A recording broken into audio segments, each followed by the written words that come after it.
Today we'll be going over female reproductive organs. So we have the testes, which are responsible for producing both sperm and testosterone. Okay. Again, the testes are held outside of the body in the scrotum so that they are at a cooler temperature than body temperature, which allows for sperm cells to be made more efficiently. Those sperm cells travel through this long tube, the vas deferens. Along the way, the seminal vesicle and the prostate gland both add fluids to the sperm cells to make semen, which eventually leaves the man's body through the penis, which deposits in the female reproductive system during reproduction. I just want to note, so what is this over here? So this is part of another body system we didn't talk about. Peter? Is it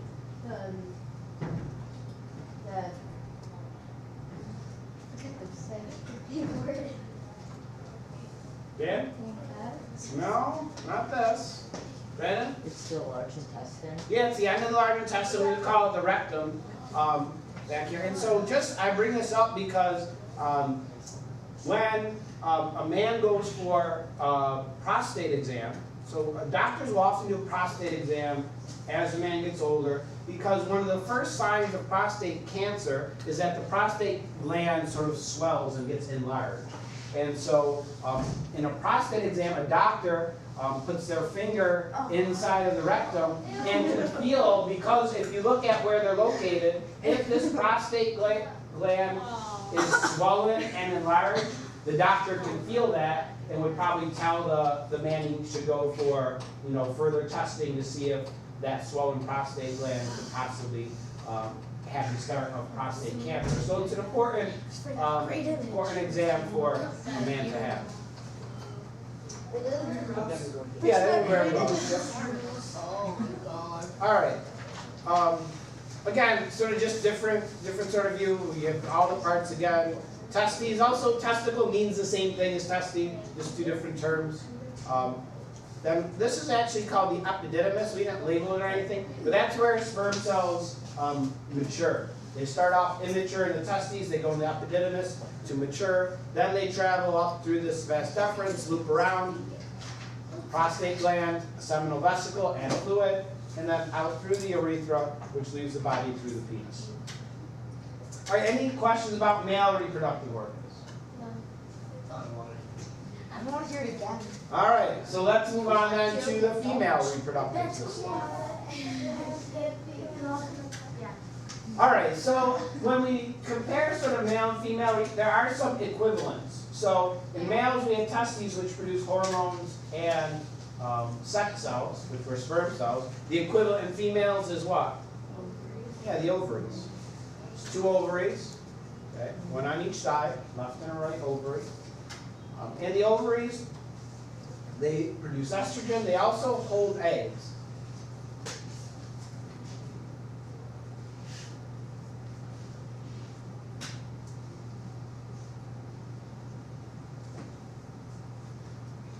The two ovaries are located right near these tubes on each side. They're called the fallopian tubes. They actually aren't connected physically. There's a little gap there, but cilia in the fallopian tubes can cause the egg to travel into it. So the fallopian tube transports the egg from the ovary into the next organ, which is the uterus.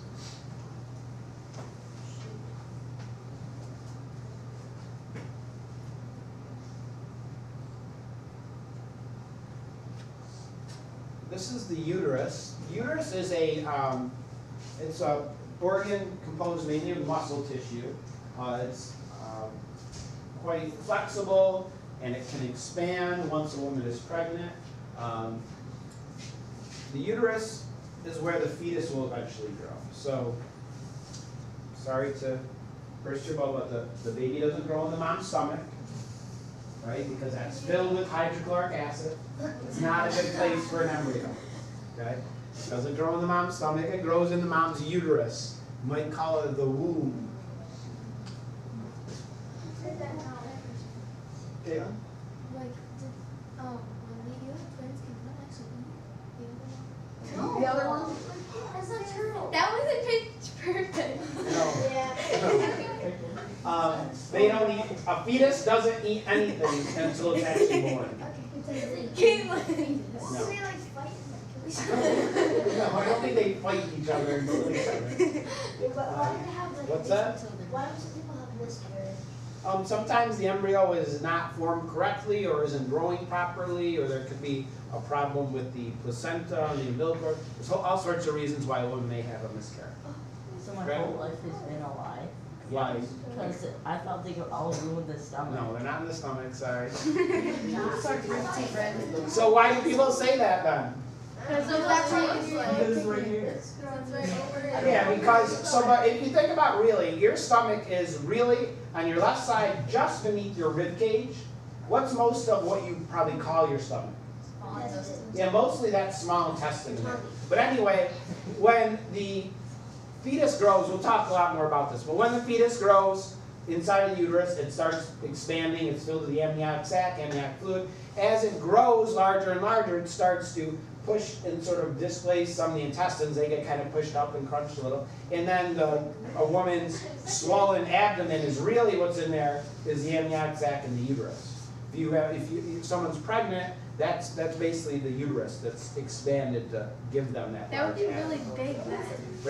So Brandon? if the baby really grew in the stomach, there'd be like a giant thing on the left side. It would be decomposed by the hydrochloric acid in the enzyme, so it's not a hospitable environment for a fetus. All right, Kimberly? Is it possible that a baby can accidentally be born, like, not in the stomach? Nope, no way for it to get in the stomach. All right, we'll get to more about child growth and development eventually, but for now, the opening of the uterus. We'll answer your question, is it about birth or growing? Don't wait. All right, this opening of the uterus down here is called the cervix. Oh, the uterus is where the fetus grows. The cervix connects the uterus to the vagina. So it's the opening of the uterus.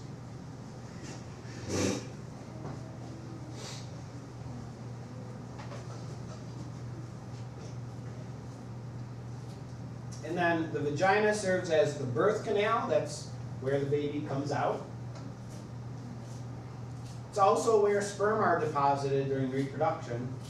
And those sperm then need to make their way up here to the fallopian tube in order to fertilize an egg cell.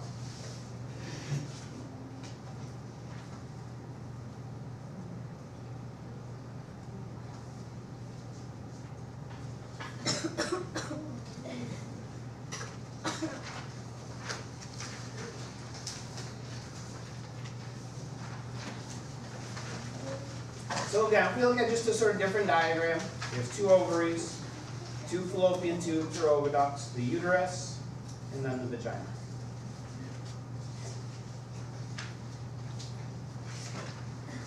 All right, so the ovaries we said were similar to testes in that they produce hormones, they produce reproductive cells. The female sex hormone is estrogen, produced in the ovaries. Now, there's a major difference between the ovaries and the testes, because the testes are producing sperm constantly. Okay, males produce millions and millions of sperm, and are always producing more. Females, on the other hand, never produce new egg cells. Okay, a girl is born with all of the egg cells she will ever have already in the ovaries, about 400 or so. So you have 400 Chances to become pregnant? Wow. Yeah, basically. If those eggs are all used up, yeah, then a woman can't get pregnant anymore. Really? Yeah. So, You can't have 40 kids. Because once you are pregnant, then ovulation stops. And 40 weeks go by, and then after a woman gives birth, there's a time when she usually won't become pregnant again. So somebody asked last class, I don't know, maybe 30 or so or 35 is probably the maximum number of kids that a woman can have naturally one at a time. Yeah. 35. Yeah, that's 20 kids. Because again, if a woman starts having kids at a young age, again, once she's pregnant, it takes 40 weeks for development. Then afterwards, there's a time she won't get pregnant. So it's almost a little less than a year before she have another child. So that goes from whatever the time she's 18 till what's it called when a woman stops producing eggs? Menopause? Yeah, menopause. That happens in, whatever, maybe mid-40s, late 40s, early 50s, depends on the woman. But at that time, then, she can no longer have kids after menopause. So that's the sort of window in which she could have children. All right, so the ovaries contain all the eggs right from birth. But what happens is, after puberty, then they start to mature. One at a time, usually. Sometimes two at a time. But one egg goes from an immature egg, starts to grow into a mature egg, and is then released. What is the name when that egg is released? Ovulation is the release of that egg. Caitlin? They release 2 eggs. Is that one? Yeah, that's what could lead to fraternal twins. If a woman releases 2 eggs and they both get fertilized. Sometimes a woman may release 3 or 4 or 5 or 6 or 7 eggs. But that's usually if she's on fertility medication because she was having trouble getting pregnant, then that sometimes causes a woman to produce many more eggs than she normally would. Since you produced 400 eggs, Yeah. why sometimes a woman can get pregnant? She can't get pregnant? Yeah. Just because it depends. There's lots of reasons why a woman may not be able to get pregnant. Sometimes she's not releasing an egg. Sometimes because of hormone levels, she may release them at irregular times. Sometimes the male doesn't release enough sperm cells. There's a whole bunch of different reasons why sometimes women do have trouble getting pregnant when they want to get pregnant. So yeah. I'm going to show Kate +8. I've seen that. Did the woman, how is it possible that the woman had 8 children at the same But did they have 8 at a time, or they just have 8 kids total? That's what I thought. Well, I thought they were adopted. I don't know. Oh, they're adopted. I don't know. They had them at the same time. And I was like, A woman could have, I think the most is 8. And again, that's because that woman was on fertility medication, causing her to release lots of eggs, or sometimes after they do in vitro fertilization, which is fertilizing eggs outside of the body, then implanting the embryo in the woman's uterus. Sometimes they'll implant several eggs because lots of times they don't all implant. So if they implanted a whole bunch and they all do happen to implant, then she could have multiple births like that. It's pretty rare though. Habib? So 21 kids in Compton is a small number? No, it's I don't say 19 small. now. Most women don't have any. Brandon? Like if someone has twins, do you think they ever mix up the babies? So I don't think so. Thomas? okay, so if there was an embryo in there, And where? in the thing, There's lots of things here, but in the uterus? yeah, Okay. it's growing, could it start chewing through the uterus? No, ew! And get into No. It doesn't have teeth yet. All right. An egg cell. So a woman releases 1 egg about every 28 days into the oviduct. The egg cell is the largest cell in the female body. And so the ovaries release egg cells into the fallopian tube, but we also have another word we use. Oviduct is the other one. Ova meaning egg, duct meaning tube. So you should know both of those words. They're the same thing. Now this is where fertilization happens, in the oviduct. So when I was telling you yesterday about the sperm and the semen, I said those sperm cells have a very long journey to travel. Because they are released here in the vagina, they have to travel through the cervix, all the way through the uterus, all the way up into the fallopian tubes, all the way up over into this area here to actually fertilize the egg cell. So that's a long journey for a microscopic sperm cell. It's why they need those nutrients and that energy in order to make the journey.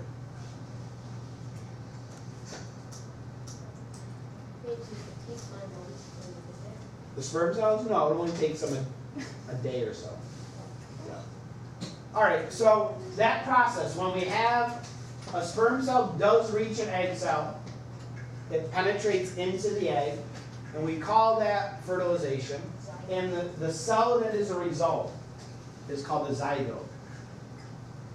The sperm cell carries 23 chromosomes. The egg cell carries 23 chromosomes. After fertilization, they form a zygote that has 46. That's the proper number for a human, 46 chromosomes. And so half of the chromosomes in everybody, half of them came from their mother, half of them came from their father.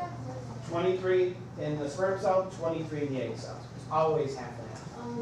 Do all of the eggs and sperm in each male and female have the same? Nope, they all have different combinations, and that's why you are not identical to a brother or sister, because you both resulted from 2 different sperm cells, 2 different egg cells. They all have different combinations of chromosomes in them. When you can't produce any more yourself eggs, what happens to those? They just sort of aren't released, and they just break down eventually. Sophia? Well, what if like a child looks more like their father or their mother? They still only have half of the chromosome. The half you happen to get may have been the chromosomes that gave more of your, facial appearance or whatever. So you happen to look more like your mother or your father, but it's always 50-50. Right? Isn't there like a disease where like a child doesn't have one of the chromosomes? Yeah, sometimes somebody's born with an extra chromosome. That's more commonly the case. Like for example, Down syndrome, when a person is born with one extra 21st chromosome, that's what Down syndrome is caused by, an extra 21st chromosome. There's trisomy 13 or Klinefelter syndrome, a whole bunch of different, because it's important to have a proper number of chromosomes, and having a different number, more or less, leads to various health effects. So here's a sperm cell penetrating into an egg cell. Interesting thing is that as soon as one sperm cell gets to that outer layer, it suddenly changes. The outer layer suddenly changes and becomes impermeable to any other sperm cells. So only a single sperm cell can fertilize one single egg cell. Okay? Natalie. What I always wanted to know is what if like 2 sperm hit at the same time? Then it would have the wrong number of chromosomes. It would have 23 chromosomes from one sperm cell, 23 from the other, 23 from the egg cell, and that's far too many, it just wouldn't grow. So even if that did happen, it just wouldn't grow into an embryo. Oh. So this fertilized egg is then swept through the oviduct by cilia that are inside, and eventually it goes into the uterus. After 6 or 7 days, it makes that journey. So it takes a little while to get there. And then what happens is this fertilized egg then attaches to the lining of the uterus. Because after the woman ovulates and releases an egg, hormones cause the lining of the uterus, the inside of it, to change. It starts to thicken, more blood vessels start to form. It's basically preparing for this embryo to attach there, and it's preparing to nourish that embryo. So the lining of the uterus is getting ready, waiting for this fertilized egg to attach. Okay? But most of the time, there is no fertilized egg. There is no zygote.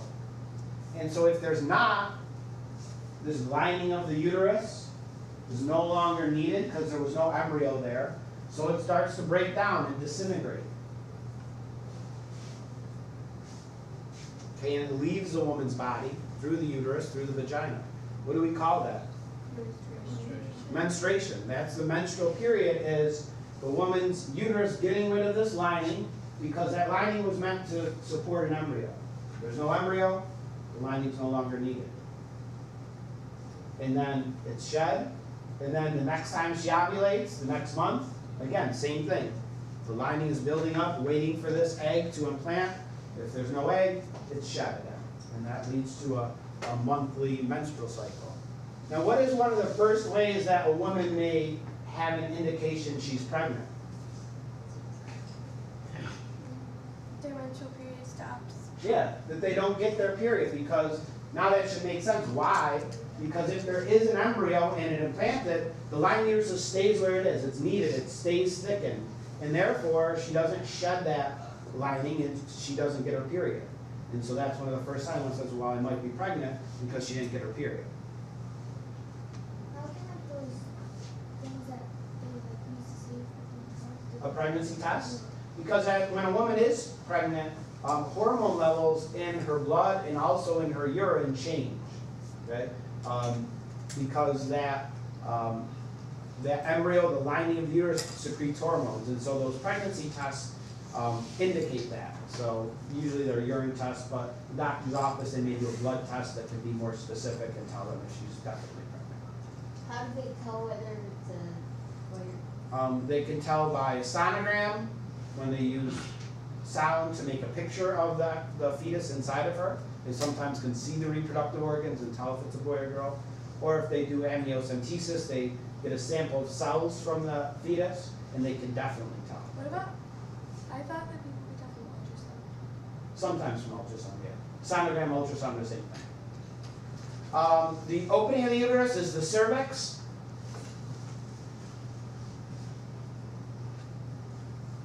Okay, it's connected to the vagina. Again, this is where the fetus, during birth, is going to leave the woman's body. How come when like girls are older they can miss their period and think they're like pregnant, but when they're younger they can miss it? Just because as a woman gets older, her hormone levels change and fluctuate, and that leads eventually to menopause. But during that time before, she may have an irregular menstrual period, or I mean, girls of any age can have irregular menstrual period when it's not consistent. It doesn't happen at the same distance, 30 days or 28 days every month, so it just sort of fluctuates. Sometimes a woman won't get it at all, just sort of depends on a whole bunch of different factors. So if we look at this shows, here, if we start, this diagram begins over here in the ovary. These tiny little dots, those are the immature egg cells. Okay? But what you see is, when ovulation is about to begin, they grow larger, they get surrounded in like a bubble, and eventually that gets to the edge of the ovary and breaks open, releasing this egg cell into the oviduct, into the fallopian tube.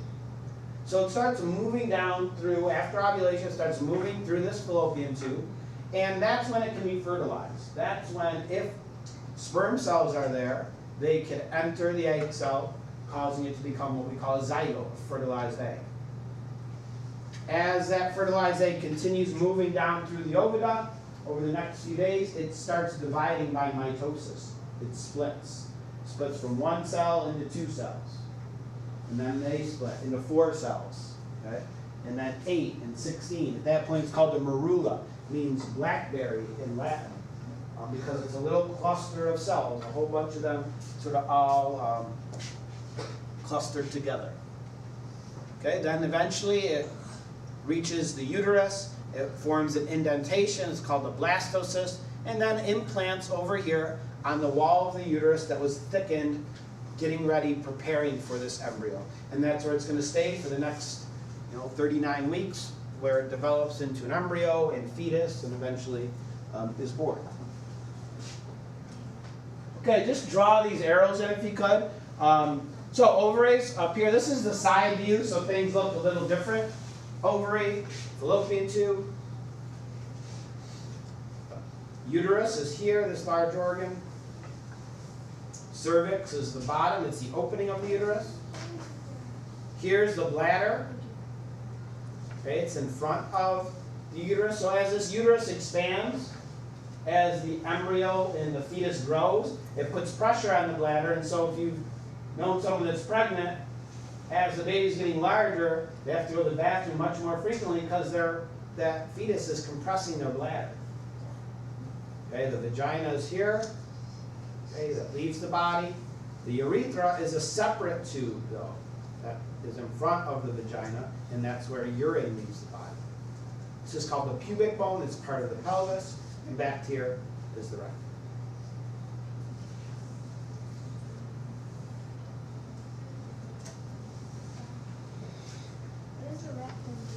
That's the extension of the large intestine. That's where solid waste leaves the body.